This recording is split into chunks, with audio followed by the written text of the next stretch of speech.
খুবেই সৌভাগ্যৱান হৈছোঁ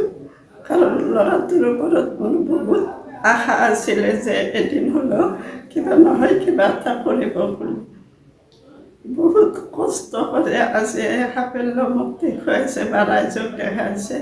বা নলবাৰী জিলাৰ অন্তৰ্গত এজন সুদক্ষ ল'ৰা ছাত্ৰ হিচাপে পাছ কৰিছে এইটো মোৰ খুব ভাল লাগিছে খুব আনন্দিত হৈছোঁ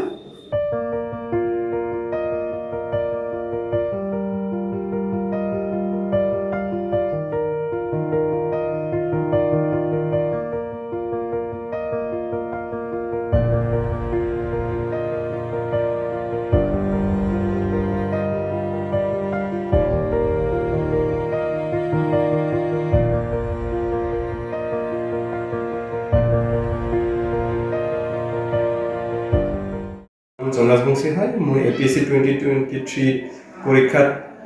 AAO হিচাপত 65 ৰেংক পাইছোঁ আৰু মই তেজপুৰ ইউনিভাৰ্চিটিৰ পৰা মাষ্টাৰ ডিগ্ৰী কৰি কিনে বৰ্তমানে নলবাৰী জিলাৰ অন্তৰ্গত টিহু ৰাজচক্ৰত কপিষ্ট হিচাপে কৰ্মৰত হৈ আছিলোঁ আৰু মই মানে এই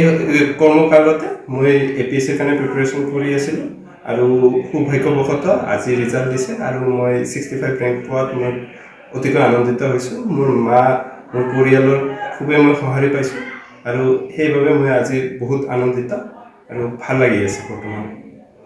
মই মানে জব কৰি থাকি মই প্ৰিপাৰেশ্যন কৰি আছিলোঁ তো এইটো বহুত হেক্টিক আছিল চিডিউলটো ৰাতিপুৱা মই 5টাৰ পৰা উঠি কিনে মানে পঢ়িব লগা হৈছিল তাৰপিছত অফিচ যাই কিনে গোটেই দিনটো কাম কৰি কিনে আৰু আহি পঢ়িব লগা আছিল তো মানে প্ৰেৰণা মোৰ মা আছিল মা আৰু দেউতা আছিল তো সেইকাৰণে মই মানে হাজাৰ কি হ'লেও থাৰ্ড গ্ৰেডৰ পৰা চাকৰি কৰি হ'লেও মই পঢ়ি আছিলোঁ আৰু APSCৰ কাৰণে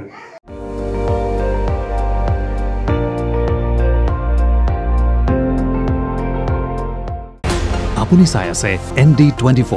সৰ্বশ্ৰেষ্ঠ নহয় সৰ্বোত্তমৰ দৌৰ